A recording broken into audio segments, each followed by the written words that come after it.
Hello, welcome back to the very first video of Silver Helm coins and collectibles. Today I will be analyzing two 1911 Australia sixpence coins. So this is what they look on the front. It's the year sixpence. 1911 was actually the second year that they minted the sixpence in Australia. So that does add collector value. I'm just going to turn this one around to also show the back. The back shows the British ruler at the time, as it was part of the Commonwealth, Australia being part of the British Empire. So first and foremost, I'd just like to show the difference between these two. This one's grade is slightly better than this one's grade. So this one's grade, as you can see, is a bit darker. Nonetheless, that does not mean it is not valuable. I actually purchased one of an online auction, and the other one I grabbed at the Joburg Coin Show 2026.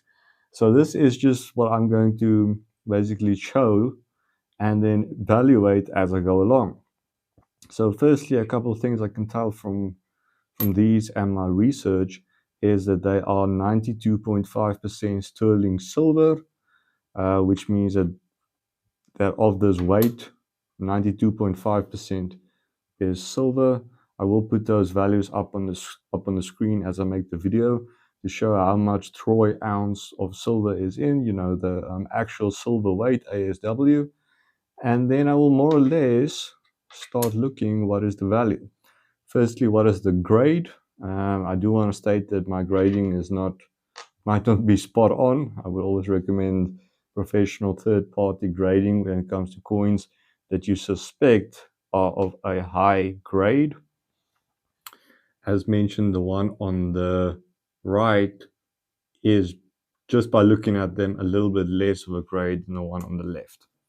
So these two coins carry a lot of history. There is collector value apart from the silver, and they fit nicely.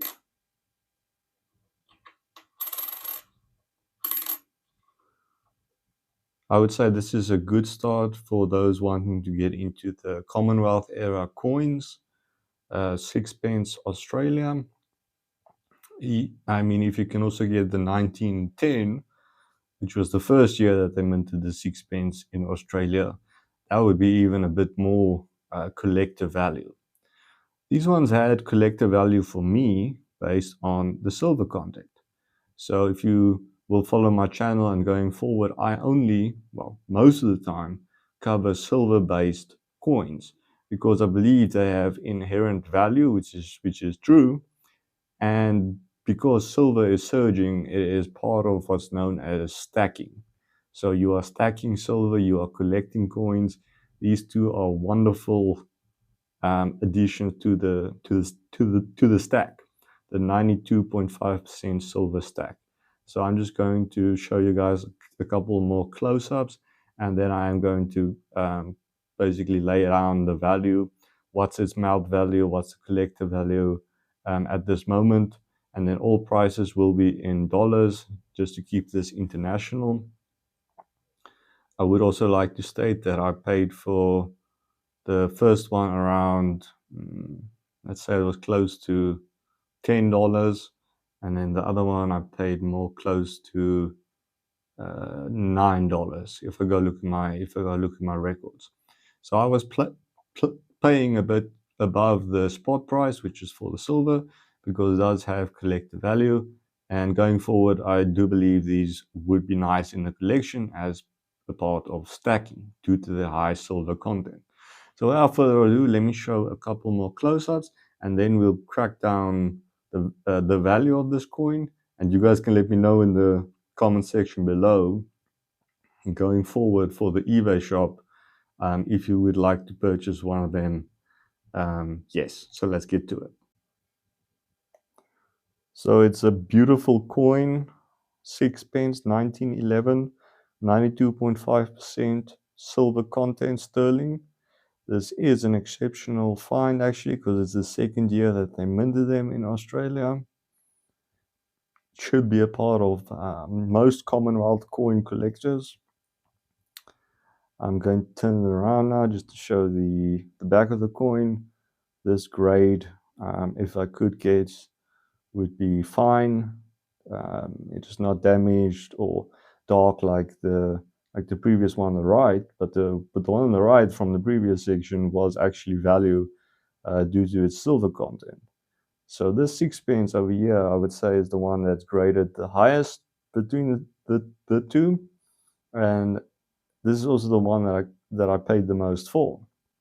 If you could recall, I paid around $9 for the right one, and for this one I paid around $10. So I'm just going to turn it around real quick, show the obverse. British ruler at the time was part of the Commonwealth, and this is part of silver stacking, the 92.5% silver category.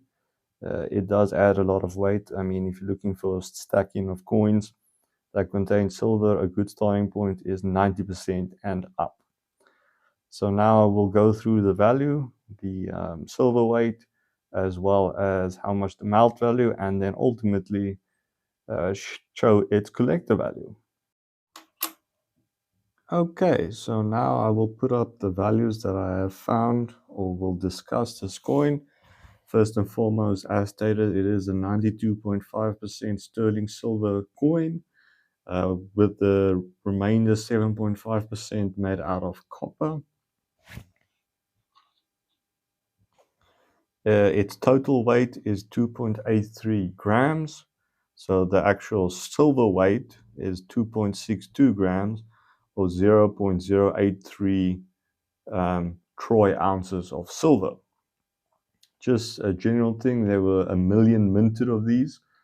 So they do have collector value, but you would much rather keep it as a piece of silver stacking.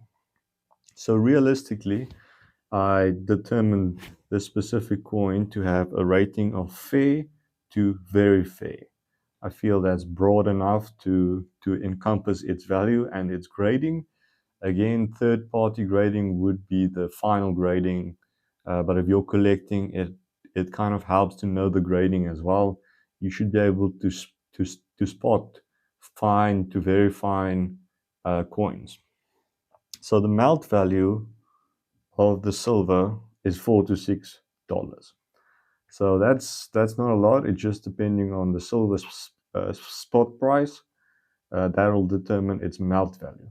But this coin has value above the melt content, because as stated, this particular coin that we're looking at for fair to very fair grading, I can realistically sell it between $29 to $35 USD.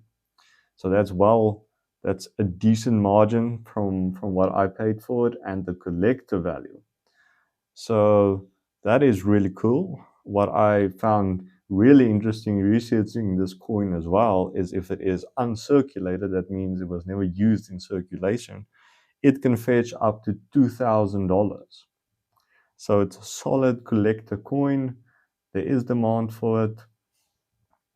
I'm glad that I actually have these in my collection.